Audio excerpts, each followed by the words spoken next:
여러분 안녕하세요. 권아영 선생님입니다. 오늘은 임경업전을 공부해 보도록 하겠습니다. 임경업전은 병자호란을 배경으로 역사적 인물인 임경업의 일생을 그린 군담소설입니다.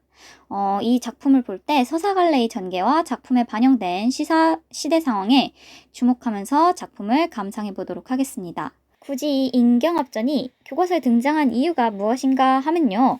바로 조선 후기 창작된 소설의 양상을 잘 살펴볼 수 있는 작품이기 때문입니다. 이 임경업전 같은 경우는요, 보통의 군담소설과 다른 양상들을 많이 보이는데요. 일단 다른 군담소설은 행복한 결말, 좀 뭔가가 잘 해결되고 모두가 행복해지는 그런 행복한 결말을 담고 있다면 이 임경업전 같은 경우에는 비극적 결말을 맞고 있습니다. 미리 스포 좀 하자면 임경업이 나중에 죽어요. 그래서 이런 비극적 결말을 맞고 있고요. 그 다음에 역사적 사실과 허구적 사실이 혼합되어 있습니다. 섞여 있다는 거예요. 그냥 단지 허구적 이야기로만 소설을 쓴 것이 아니라 역사적으로 일어났던 어떤 일을 같이 섞어서 쓰고 있다라는 것입니다. 그 다음에 마지막으로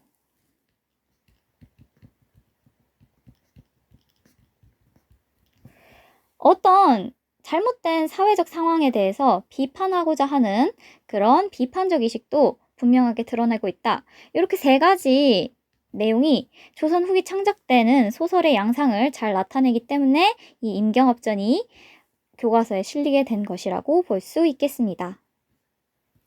임경업전에 등장하는 인물들은 첫 번째 임경업입니다. 묵과의 장원급제한 용맹과 충의를 지닌 인물이 되겠습니다.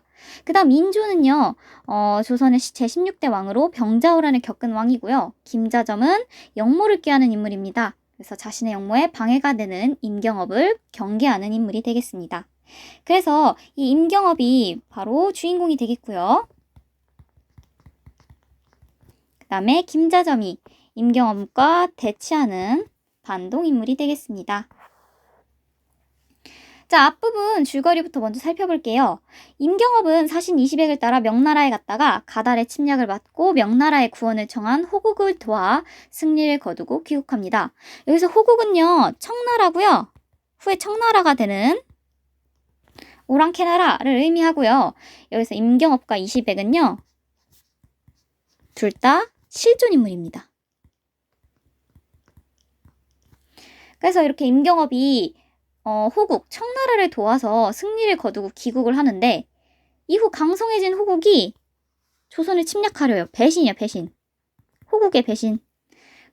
지들이 어려울 때는 도와달라고 하더니 지들이 좀 이제 강해지게 되니까 오히려 조선을 침략하려 해요. 그러니까 이제 조정에서는 임경업을 의주 부윤으로 삼아서 이를 막도록 합니다. 부윤이 뭐냐? 왼쪽 아래에 보시면 조선시대의 지방관아인 부의 우두머리. 그래서 뭐 이것저것 있는데요. 어쨌든 좀 높은 직업을 삼아서 이를 막도록 합니다. 임경업을 두려워한 호국은 의주를 피해 함경도로 돌아들어와 인조의 항복을 받고 회군합니다. 임경업을 두려워할 수밖에 없죠. 왜냐? 저번에 이 가달의 침략을 받았을 때 자기를 도와서 그렇게 용맹하게 싸우던 임경업을 이미 한번 본 거야. 그러니까 자기들도 못 막았던 가달을 막았으니까 자기네보단 세다는 거잖아. 그러니까 임경업을 엄청 두려워합니다, 호국은. 그래서 의주, 임경업이 있는 의주는요, 이렇게 우리나라 지도를 보면은 대략 요쯤에 있는 평안남도에 있는 의주에 임경업이 있었는데 함경도로 돌아 들어옵니다. 여기가 이제 함경도, 여기가 평안도 쪽이라면 이렇게 돌아 들어와서 침략을 했다는 거야. 어디를? 이제 당시 수도를 침략을 했어요. 그래서 인조의 항복을 받고 회군을 합니다. 당시 조선의 수도로 들어와서 당시 왕이었던 인조의 항복을 받았어요. 그러고서는 다시 돌아간단 말이야. 그러니까 이 임경업은 알 수가 없죠. 얘가 쳐들어왔는지 어쨌는지. 왜냐면 자기는 여기 있었는데 여기로 이렇게 돌아 들어왔으니까. 이에 격분한 임경업은 이제 나중에 알고 나서 임경업이 화가 났습니다. 회군하는 적을 모조리 무찌르려고 하였으나 호국의 인질로 잡혀가던 세자와 대군의 만류로 할 수 없이 길을 열어줍니다. 그래서 이제 이렇게 돌아가던 애들을 여기서 기다리다가 이제 잡아가지고 다 죽이려고 했는데 그 세자와 대군, 세자는 소현세자, 그다음에 대군은 이제 복림대군이라고 후에 효종이 되는 복림대군이 만류합니다. 그렇게 하지 말아라. 그냥 우리 가서 잘 있겠다 하고서는 말리니까 그제서야 길을 열어줍니다. 이후 호왕은 명나라를 치겠다며 조선에 청병을 하고 임경업을 대장으로 보낼 것을 요구합니다. 이제 호국, 즉 청나라, 이제 후에 청나라가 된 호국이 힘이 엄청 세진 거예요. 그래서 원래 이제 중국의 가장 큰 세력이었던 명나라를 치겠다면서 조선에 청병을 하고 임경업을 대장으로 보낼 것을 요구합니다. 임경업은 이를 이용하여 호국을 정벌하려고 하였으나 부하의 배신으로 모든 계획이 들통나서 호국으로 끌려가게 되는 것이 앞부분의 줄거리가 되겠고요. 자, 이제 이 부분은요, 어떤 부분이냐? 절정 부분입니다. 그래서 여기부터 절정 1이 되겠습니다. 호왕이 크게 노하여 이르기를 네 목숨이 내게 달렸거늘 종시 굴하지 아니하느냐? 네가 항복하면 왕을 봉하리라. 네 목숨이 이제 너 이제 다 계획 들통났다. 네 목숨은 나한테 달렸다. 근데 너 나한테 굴복하지 않겠느냐? 라고 얘기하고 있는 거예요. 그리고 네가 항복하면은 왕을 주겠다. 왕에 봉해주겠다. 라고 얘기를 하고 있습니다. 그랬더니 경업이 말하되 병자년에 우리 주상이 종사를 위하여 내게 항복하셨거니와 내 어찌 몸을 위하여 내게 항복하리요. 자, 병자년, 병자호란 때 누가 항복했어? 인조가 항복했습니다. 우리 조상이 종사는 여기 나와 있듯이 종묘와 사직, 즉 나라를 의미하는데요. 나라를 위해서 더 많은 사람들이 죽지 않게 하기 위해서 내게 항복하셨지만 나는 내가 어떻게 내 몸 하나를 위해서 너한테 항복을 하겠냐라는 겁니다. 여기서 이제 드러나는 것이 임경업의 절개가 드러나고 있습니다. 그랬더니 호왕이 분통이 터져가지고는 군사한테 명하는 거야. 내어 배워라. 얘가 말 안 들으니까 이제 화가 난 겁니다. 그랬더니 경업이 대꾸하여 내 명은 하늘에 있거니와 네 머리는 십보 지하에 있느니라. 내 목숨은 하늘에 있고 네 머리는 나보다 10걸음 아래 있다. 임경업 쫄지 않습니다. 오히려 도발하죠. 임경업의 당당한 태도 드러나는 부분이고요.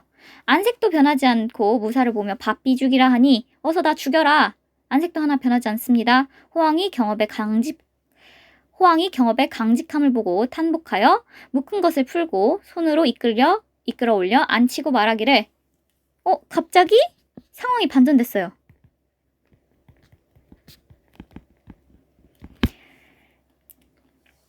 장군이 나에게는 역신이지만 역모를 꾸민 그런 신하이지만 조선에는 충신이라.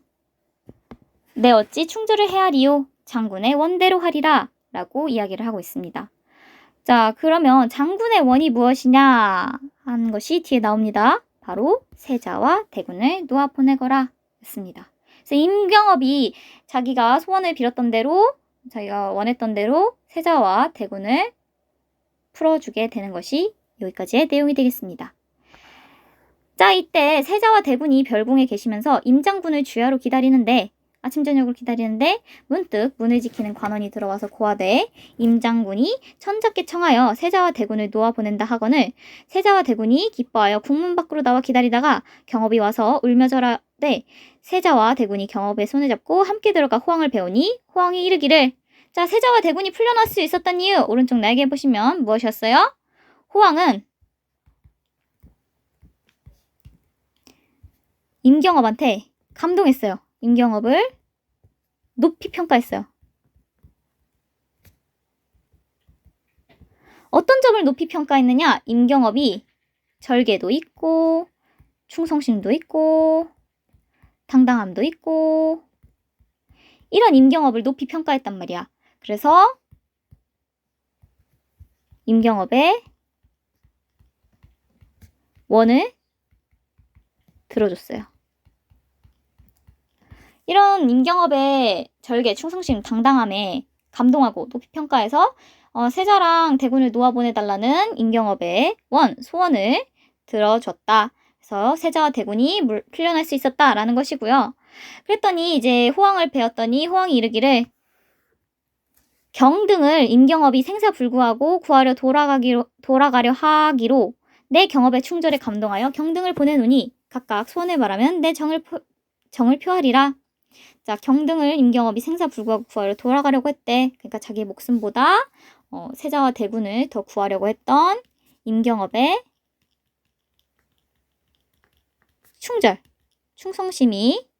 충성심과 절개가 드러나는 부분이 되겠고요. 그래서 이거에 감동했기 때문에 각각 소원을 말하면 정을 표하리라 라고 얘기를 하고 있습니다. 학원을 세자는 금은을 청하고 대군은 조선에서 잡혀온 사람을 청하며 쉬 돌아가기를 원하니 호황이 각각 원대로 하라 하고 대군을 특히 기특히 여겼다.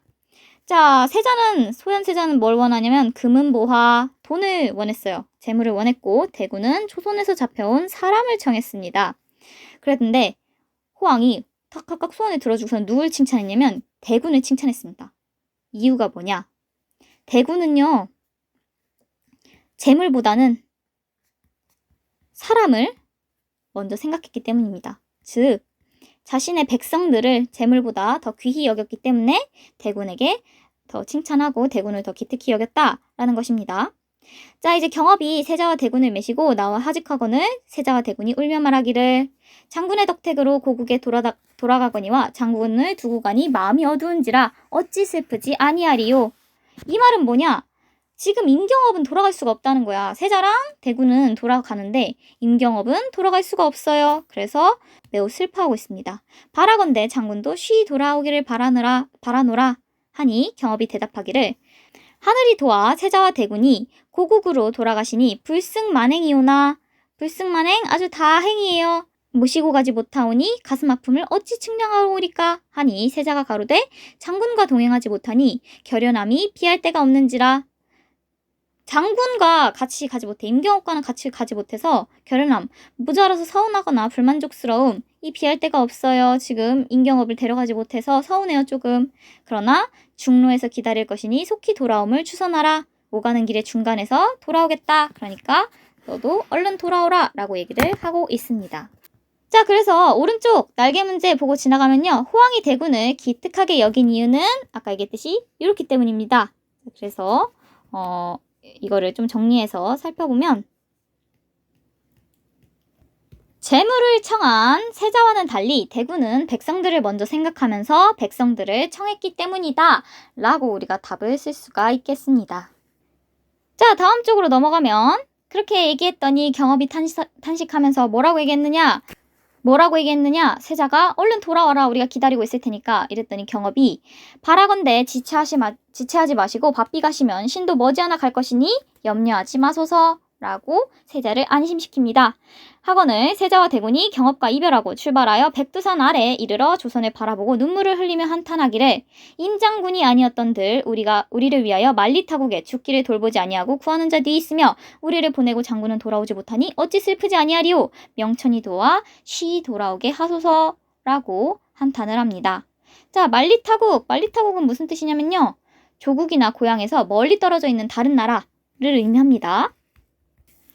이런 다른 나라에서 나 자신의 목숨을 돌보지 않고 구하는 자 누구예요? 바로 임경업입니다. 그런데 우리를 보내고 장군은 돌아오지 못해요. 그래서 매우 슬픕니다. 그래서 명천이 도와서 쉬 돌아오게 하소서. 여기서 명천은요, 하늘에서 모든 것을 밝을 명자거든요. 밝고 똑똑하게 보는 하느님. 그래서 모든 것을 똑똑히 살피는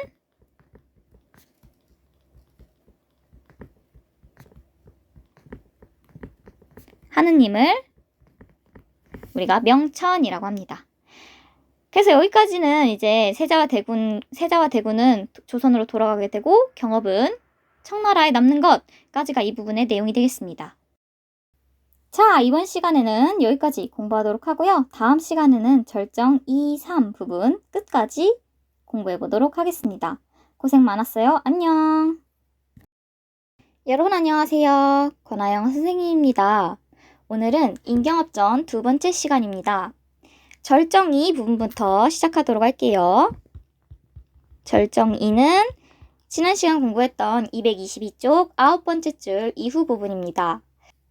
자, 지난 시간에 세자와 대군이 이제 조선으로 돌아가고 난 이후에 중략 부분에서 시간이 좀 흘렀어요. 그래서 이제 경업이 조선으로 돌아올 차례가 된 겁니다. 근데 당시 조선은 어떤 상황이었냐면요. 김자점의 위세가 조정에 진동하고 있는 상태였습니다. 김자점이라는 신하가 조정을 꽉 잡고 있었어. 그래서 임금보다도 더 높은 지위를 가지고서는 자기가 왕이 되려고 시시때때로 기회만 노리고 있는 상황이었단 말이야. 근데 경업이 돌아온대. 경업은 나라에 대해서 충성심도 매우 강한 신하였고, 그 다음에 힘이 굉장히 셌고, 그랬기 때문에 자기가 경업이 돌아오면은 내게 이로움이 없으리라 생각했어요. 왜? 경업이 돌아오면은 자신이 왕이 될 수가 없기 때문이었어요. 자신이 왕이 될 수가 없어서.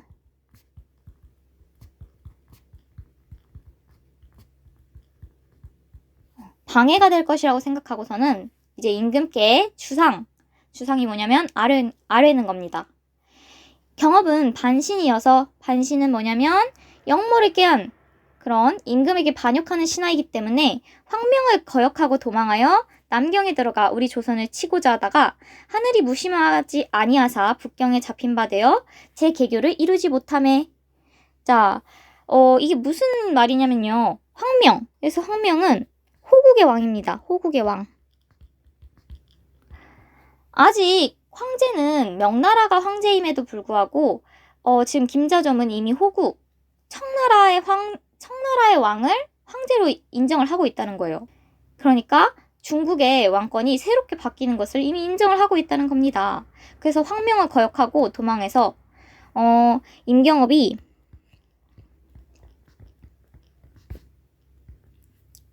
호국으로 끌려가고 있었어요.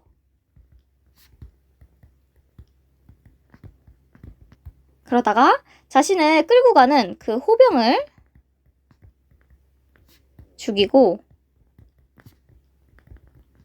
명나라로 도망한 일이 있었단 말이야. 그런데 그걸 가지고 김자점은 이게 반역이라고 지금 모함을 하고 있는 겁니다. 한마디로 이 부분은요. 김자점이 임경업을 모함하는 부분입니다.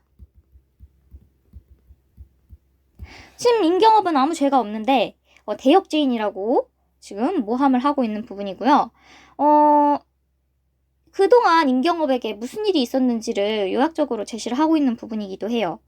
그동안 임경업이 호국으로 끌려가다가 호병을 죽이고서는 어디로 도망가냐면 명나라로 도망가요. 명나라의 수도예요. 명나라로 도망간 이를 조선을 치기 위해서 도망간 것이다 라고 모함하고 있는 거예요. 사실 이 경업이 명나라로 도망간 것은 조선을 치기 위함이 아니라 조선을 돕기 위해서, 세자와 대군을 구하기 위해서 명나라로 도망간 거였는데, 오히려 지금 김자점은 얘가 명나라로 도망가서 조선을 치고자 하다가 우리를 도와주려는 호국에게 잡혔다. 그래서 자신의 간악한 그런 계획을 이루지 못했다 라고 모함을 하고 있는 겁니다. 그래서 이런 대역죄인을 그저 두리이까 라고 모함을 하고 있습니다. 다음 쪽으로 넘어가서, 그러니까 이제 상이 크게 놀라 말씀하시기를 무슨 연고로 만고의 충신, 즉 임경업이죠. 아주 오랜 세월 동안 나타날 수 없었던 이런 충신, 굉장한 충신이라는 거죠. 이런 충신을 해하려 하느냐? 경업이 비록 과인을 해롭게 하여도 아무 해하지 못하리라. 지금 임경업에 대해서 임금의 신의가 굉장히 높은 겁니다.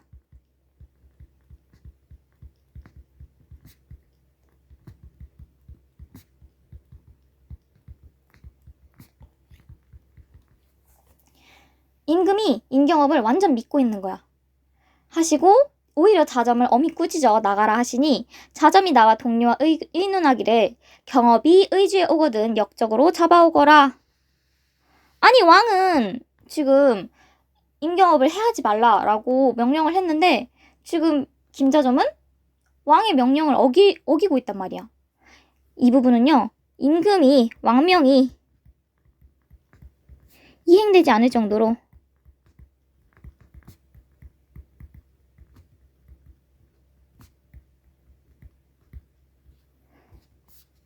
김자점의 위세가 대단함을 나타내는 부분이라고 할 수 있겠습니다. 그렇게 이제 김자점이 명령을 내렸어. 그러고서는 이제 임경업이 도착을 합니다. 의주로. 의주가 어디냐면 임경업이 그 의주 부윤으로 발령났었잖아요. 그래서 의주, 그냥 조선 땅에 도착하자마자, 그래서 격군은 뭐냐면요, 외국과 왕래하는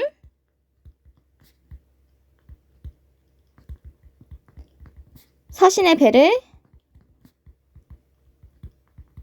부리는 패사공입니다. 뭐 별로 중요한 단어는 아닌데요. 여러분들이 그냥 단어 알아둔다고 생각을 하세요. 그런 임경업이 데리고 갔던 격군과 호국 사신을 데리고 의주에 이르르니까 사자가 와서 이르되, 아주 그냥 조선 들어오자마자 장군이 반한다 하여 역제로 잡아오라 하신다. 이거 누구 명령이에요? 지금 임금의 명령 아니에요. 김자점의 명입니다. 그러니까 임금의 명령을 지금 따르지 않고 김자점이 명한 것을 신하들이 다 따르고 있는 거예요. 그래서 칼을 씌워 재촉하니 의주 백성이 울며 이르기를, 우리 장군이 말리 타고 해서 이제야 돌아오거늘 무슨 연고로 잡혀가는고. 솔직히 백성들한테 그동안 그냥 막대했다면 백성들이 뭐 잡혀가든 말든 뭔 상관이겠어요. 그런데 이 부분은요, 임경업이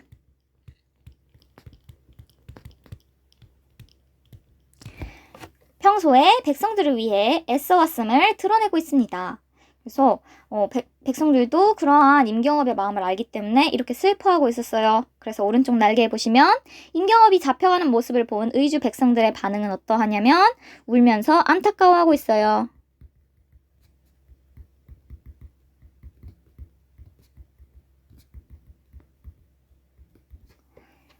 그랬더니 경업이 말합니다. 모든 백성은 나의 형상을 보고 조금도 놀라지 말라. 나는 무죄히 잡혀가노라. 난 죄가 없다. 자기가 잡혀가고 있어서 자기가 더 놀랐을 텐데 오히려 백성을 먼저 생각하고 있는 겁니다. 이 부분에서마저도 자기가 잡혀가고 있는 이 긴박한 상황에서도 임경업은 백성을 먼저 생각하고 있다.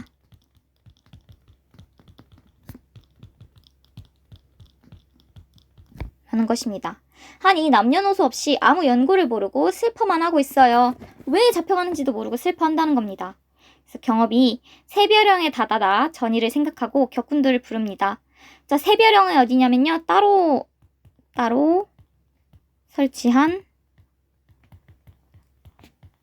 군영입니다. 이런 새별령에 다다라서 전일 그동안 있었던 일들을 생각하면서 격군들을 불러요.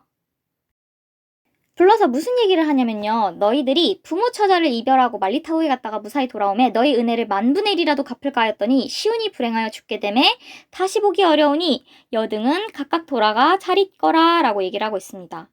지금 자기는 잡혀가고 있게 생겼는데 쎄빠지게 고생만 하다가, 근데 자신의 불행에도 불구하고 지금 누구를 더 생각하고 있냐면 격군을 더 생각하고 있어요. 그래서 남을 배려하고 있어요. 자신의 이런 불행함에도 불구하고 남이 더 먼저인 거야. 그래서 남을 배려하는 임경업의 성품이 드러나고 있습니다. 그래서 지금 오히려 너희 은혜를 만분의 1이라도 갚을까 하였더니 시운이 불행하여 죽게 되매, 그게 더 지금 임경업한테는 중요한 문제인 겁니다. 자기가 잡혀가는 게 문제가 아니라.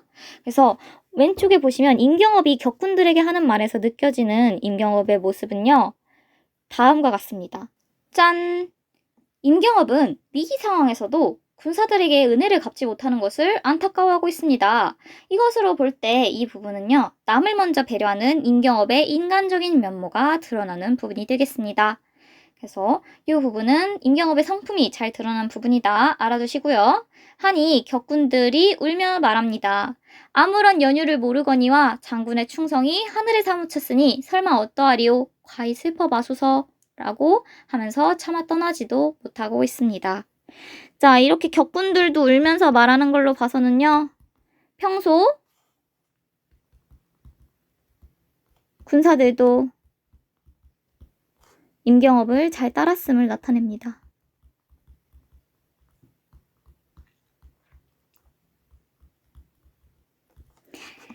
그래서 이렇게 차마 떠나지 못하고 있는데 경업은 삼각산을 우러러보고 슬퍼합니다. 삼각산이 어디냐면요.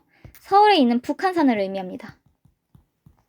그래서 이제 거의 다 도착했어요. 곧 한양에 다다를 거예요. 삼각산을 우러러보고 슬퍼하며 장부가 세상에 태어나서 평생 직위를 이루지 못하고 애매하게는 억울하게예요. 이때 당시 말로는. 억울하게 죽게 되니 뉘라서 신원하여 주리오. 신원하다 뭐냐면 가슴에 맺힌 원한을 풀어버려 주리오.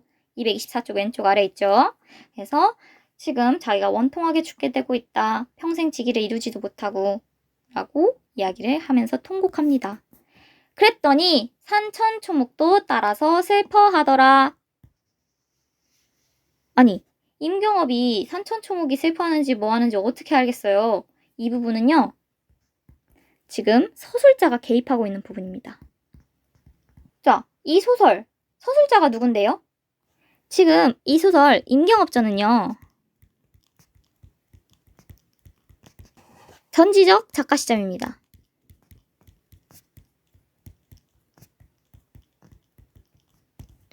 서술자는요. 작품 밖에 있단 말이야. 작품 밖에. 그런데 이 작품 밖에 있는 서술자가 산천초목도 따라서 슬퍼하더라 라고 산천초목의 이야기까지 하고 있습니다. 그래서 이 부분은 서술자가 갑자기 이야기에 개입하는 부분으로요. 우리가 뭐라고 얘기하냐면요. 편집자적 논평이라고 이야기를 합니다. 편집자가 지금 현재 상황에 대해서 평하는 부분, 논평하는 부분 해서 편집자적 논평이에요. 이응 받침. 자, 여기까지가 절정 2, 김자점의 흉계로 임경업이 억울하게 잡혀가는 부분이 되겠습니다. 자, 이제 절정 3으로 넘어갈게요. 절정 3 부분입니다. 이렇게 슬프게 임경업은 가고 있는데 경업이 온다는 소문이 나라에 전하여지니 상이 기뻐하사 승지로 하여금 위로하여 말하기를 경이 무사히 돌아오매 기쁘고 다행하여 즉시 보고 싶으나 먼 길을 왔으니 잘 쉬고 명일 내일 들어오라고 해라. 대궐에 들어오라고 해라 라고 얘기를 하고 있습니다. 이 부분은요. 임경업을 배려하는 임금의 배려, 임경업에 대한 임금의 배려를 나타내는 부분이 되겠고요. 이렇게 임금이 배려를 하고 있는데 승지는 자점이 두려워서 하교를 전하지 못하고 있습니다. 지금 임금이 명령을 했는데도 김자점의 위세가 굉장히 대단했다는 거예요. 신하들이 다 김자점을 두려워하고 있어. 임금의 명령도 전하지 못할 정도로. 그런데 임경업은 뭐라고 생각하고 있느냐? 나라에 침임하시면 죽어도 한이 없을 것이요. 침임은 임금이 직접 자신을 맞아주시면, 임금이 친히 자신을 맞아주시면 죽어도 여한이 없을 것이요 라고 얘기를 하고 있어요. 임금이 자기를 환영해주시면 죽어도 여한이 없을 것이요. 세자와 대군이 내일, 내가 지금 잡혀온 내일을 알고 계신지 모르고 계신지 하여 주야로 번민해서 목이 말라요. 경업은요. 아무도 원망을 하지 않습니다. 원망을 하고 있지 않아요. 여기서 드러나는 것은요. 임경업이 충정이 드러나고 있습니다. 지금 나는 갑자기 임금한테 잡혀가고 있는 상황에도 불구하고 비록 이 모든 게 김자점의 계획이었지만 지금 이게 겉으로 보기에는 표면상으로는 임금이 잡아가는 거잖아요. 근데 임금님을 위해서 일했는데도 임금이 잡아가는 이 상황에도 임금을 원망하지 않는단 말이야. 이 부분은요. 임경업의 충정을 드러내는 동시에 유교적 이념이 상대에 가장 중요했던 유교적 이념이 반영된 부분으로 우리가 볼 수 있겠습니다.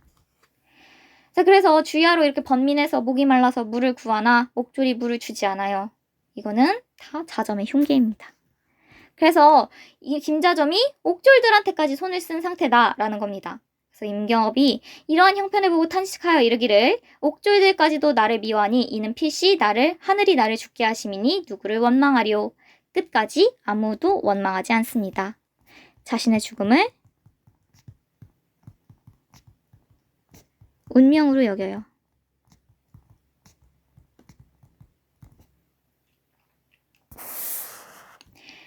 이런 상황에서 다음날 상이 정좌하시고 몸을 바르게 하여서 승전내시 한 사람을 보내어 경업을 부르시니 그 사람 또한 자점의 동치라 자칫 죽을 줄 알고 주저하니라. 내시를 하나 보내서 경업을 불렀는데 사람들이 거기 있던 그 옥졸들이 저 사람 자점이랑 친한 앤데 지금 임경업 죽나? 하고서는 좀 보내기를 주저합니다. 옥졸들한테는 뭐 일말의 양심이 그래도 조금 남아있나 봅니다. 이때 마침 전옥 관원이 경업의 애매함, 억울함을 불쌍하게 여겨서 경업에게 일러 가로되 지금 그 옥의 관원이 뭐 이건 아니다 해가지고는 경업한테 몰래 알려주는 겁니다. 장군을 역적으로 잡아 전옥에 가둔 것은 모두 다 자점의 목에 그런 계규 때문입니다. 그래서 그대는 잘 주선하여 누명을 벗으시오 라고 얘기를 합니다. 그랬더니 경업이 이게 다 임금의 뜻이 아니었구나. 임금의 뜻이어서 지금 그냥 가만히 있었더니 이게 다 김자점 그놈 짓이구나 해가지고는 불승통한 몹시 분하거나 억울하여 한스럽게 여겨서 바로 몸을 날려서 입궐합니다. 날라갔대요. 몸을 날려서 입궐했대요. 그동안은 다 참고 있었다는 거죠. 임경업이 마음만 먹으면은 그냥 다 오기며 몸을 다 탈출해가지고는 바로 임금 앞에 갈 수 있는 상황이었는데 임금님이 나를 잡으라고 했더니 잡아서 죽이라고 하셨다니 나는 그냥 죄인이구나 하고 참고 있었더니 이게 다 김자점 때문이야. 바로 몸을 날립니다. 이 부분은요. 전기적 요소예요. 영웅의 비범한 면모가 드러나는 부분이다 라고 할 수 있겠습니다. 그래서 몸을 날려서 이꼴에서 주상께 배웠고 관을 벗고 청죄를 합니다. 제가 반역의 죄를 저질렀대요. 그러니까 저한테 벌을 주세요 라고 청죄를 하니까 상이 임금이 경업을 보시고 반가와 친히 붙들려고 하다가 문득 청죄함을 보고 깜짝 놀라서 가로댑니다. 말을 합니다. 아니 나는 너를 반가워서 널 맞아주려고 했는데 네가 그동안 고생이 많아가지고 내가 너 좀 쉬게 했어. 그래서 원래 고생이 많아서 이제야 보게 되어 안타까웠거늘 하물며 청죄라니 그게 무슨 말이야? 자세히 말해보거라 라고 이야기를 합니다. 오랜만에 임경업을 보게 된 상의 심정은 반가웠고 또 오랫동안 고생한 것에 대해서 안타까워요. 그런데 갑자기 청죄를 한다고? 아니 너는 공을 세웠는데 왜 청죄를 해? 그래서 청죄를 하는 것이 의아했을 거예요. 왜 청죄를? 왜냐면 임금은 그동안에 무슨 일이 있었는지 몰랐잖아. 그러니까 왜 청죄를 하는지에 대해서 굉장히 의아했을 겁니다. 이런 심정을 가지고서는 물어보니까 경업이 돈수 사죄하여 말씀 여쭙기를 돈수가 뭐냐면 머리가 땅에 닿도록 하는 절입니다. 그래서 머리가 땅에 닿도록 해서 사죄하면서 말씀을 여쭙습니다. 소신이 무인년에 북경에 잡혀가옵다가 중로에서 도망하였는바 그 죄는 만사무석이로나 대명과 합신하여 호국을 쳐서 호왕의 머리를 베어 병자년 원수를 갚고 세자와 대군을 모셔오고자 하였더니 자 이거 저번에 아까 말했듯이 호국으로 끌려가다가 여기 북경이 호국이에요. 호국으로 끌려가다가 중간에 도망쳤단 말이야. 그리고 명나라로 도망갔습니다. 왜 도망갔냐면 명나라와 합심하여서 명나라를 이게 높여 부르는 말이거든요. 명나라와 합심해서 호국을 쳐가지고 호왕의 머리를 베어서 원수를 갚고 세자와 대군을 모셔오고자 했더니 가낭 무리한테 속았어요. 지금 누구한테 배신을 당해가지고 북경에 잡혀갔다가 다시 돌아왔어요. 그랬더니 누가 나를 이렇게 모함을 했네요. 김자점의 흉계를 같이 일러 바칩니다. 누가 나를 이렇게 의지서부터 잡아 올리라 하고 목에 칼을 씌어 끌려 올라오니 아무 까닭을 몰라 망극하움을 이기지 못하고 전옥에 갇혀있다가 이제 다시 천안을 배우니 비록 죽사와도 한이 없습니다. 라고 임금한테 그동안 있었던 일을 얘기를 하고 있습니다. 그래서 임경업이 그동안 있었던 일을 요약적으로 제시하고 있는 부분이다.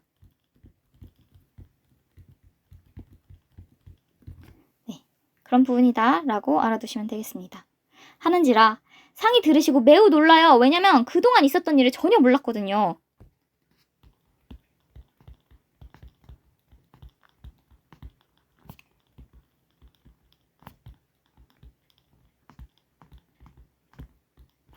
그래서 조신에게 알아올리도록 명하니, 조신이 뭐냐면 조정에서 벼슬살이를 하고 있는 신하입니다. 그래서 조정의 신하 알아올리도록 명하니 자점이 할 일 없이 도망치지 못하고 들어와서 상께 아뢰기를 자기가 이제 자백할 수밖에 없지. 그런데 뭐라고 얘기했냐? 핑계를 댑니다. 경업이 역신이니까 잡아 가두고서는 품달하고자 하였다. 품달이 뭐냐? 일단 잡아 가두고서는 임금께 여쭈려고 했습니다. 임금께 말씀드리려고 했습니다. 라고 얘기를 했습니다. 그런데 김자점이 임경업을 잡아들인 이유가, 진짜 잡아들인 이유가 임경업이 정말 역신이어서 그래요? 역무를 꾀하던 신하여서? 아니죠. 김자점은 왕이 되려고 하고 있었어요. 지금 반역을 꾀해가지고 내가 왕이 되겠다 했는데, 임경업은 세자랑 대군도 구했고 그 다음에 임금한테 신뢰도 얻고 있었어요. 만약 다음 왕을 정해라 라고 한다면 백성들도 그렇고 임금도 그렇고 다 임경업을 추천을 할 거란 말이야. 물론 원래 왕은 이제 임금의 아들이나 이런 사람들이 되겠지만, 백성들은 임금의 아들이 다 무슨 소용이야. 임경업이 차라리 왕이 됐으면 좋겠다 라고 할 거 아니야. 그런데 김자점은 자기가 왕이 되려고 했기 때문에 임경업이 조선으로 돌아온다면 일단 자신의 반역도 막을 것이고, 임경업이 힘이 짱 세니까. 그리고 백성들도 오히려 임경업을 더 신뢰할 것이기 때문에 자신에게 이로울 것이 없다고 생각해서 임경업을 잡아들인 것이었습니다. 그랬더니 임경업이 큰 소리로 대척해서 이릅니다. 지금 임금 앞에서도 김자점한테 호통을 치는 겁니다. 임경업은요, 불의를 참지 못하는 성격입니다.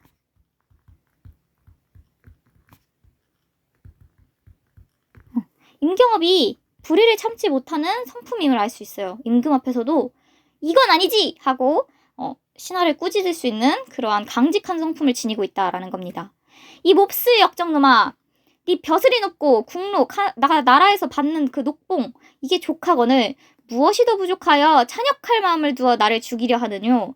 네가 뭐가 부족해가지고 임금의 자리를 뺏어가지고 네가 임금이 되려고 하느냐? 반역을 꾀하느냐? 라고 꾸짖고 있는 겁니다. 이 부분이 갈등 최고조예요. 누구와 누구의 갈등이냐면 임경업과 김자점의 갈등이 최고조에 다다른 부분이 되겠습니다. 그랬더니 자점이 묵묵무원이에요. 할 말이 없죠. 상이 진노하여 꾸짖기를, 아주 그냥 분노했어요. 경업은 삼국의 유명한 장수요 또 천고 충신이라 니들, 여기 너희 놈이 누구야? 김자점 무리들.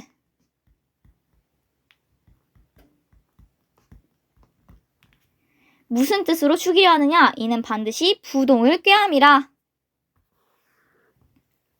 부동이 뭐냐면 그른 일에 어울려 한통속이 됨을 꾀하는 일이다 하시고는 자점과 그의 하수인들을 모조히 군부에 가두고, 군부는 이제 의군부라고 해서 죄인을 신문하는 그런 부서예요. 그럼 군부에 가두도록 하고, 경업은 나가라고 하시어 자점이 경업과 함께 나오다가 무사한테 분부하여 경업을 치라 합니다.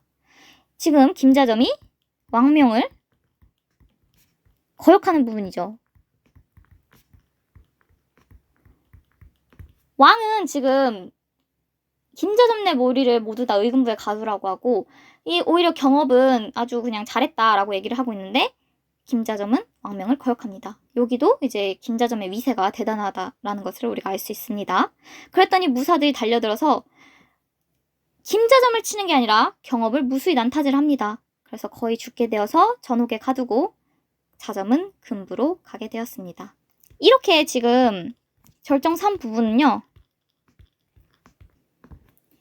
흉계가 드러난 김자점이 임경업을 해치는 내용으로 마무리가 됩니다. 그래서 결국 임경업이 죽었다는 점에서 비극적 결말이라고 할 수가 있겠습니다.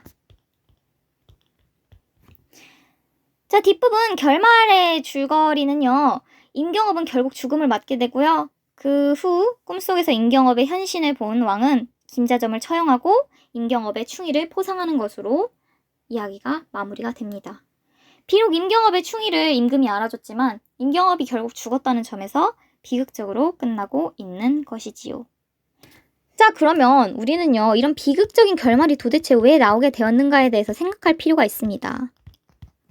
왜 이렇게 비극적인 결말을 맞게 되었느냐 하면요, 임경업이 죽었단 말이야. 임경업 같은 충신이 죽었어요. 그리고 김자점 같은 간신은 임경업을 죽이는데 성공을 했단 말이야. 그러면은 당시가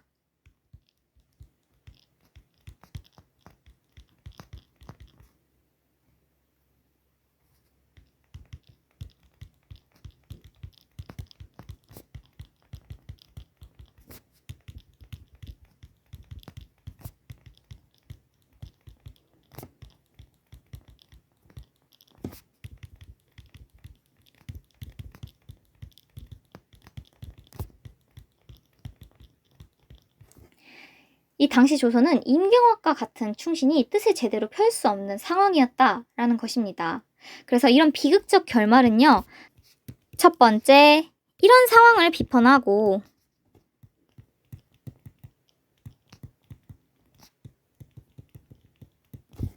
아주 그냥 직접적으로 비판하고 있죠. 김자점 같은 놈들 때문에 이 임경업 같은 애들은 다 죽은 것이다 라고 비판을 하고 있고요. 그 다음 두 번째, 병자호란 같은 그러한, 우리가 병자호란에서 청나라한테 져가지고는 지금 임금이 이렇게 막 청나라한테 비는, 항복하는 그런 상황은, 병자호란과 같은 일은